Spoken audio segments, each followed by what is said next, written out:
বিশ্বাস করেন, এতটা আফসোস করার কিছুই নেই।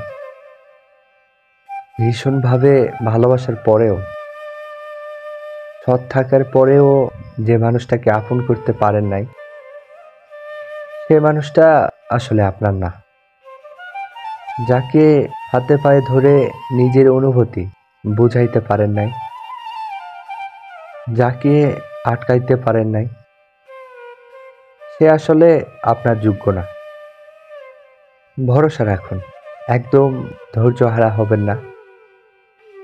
এতটা ভীষণভাবে ভালোবেসে ঠকে যাওয়া মানুষগুলোর কপালেও একদিন খুব সুন্দর ভালোবাসা জোটে।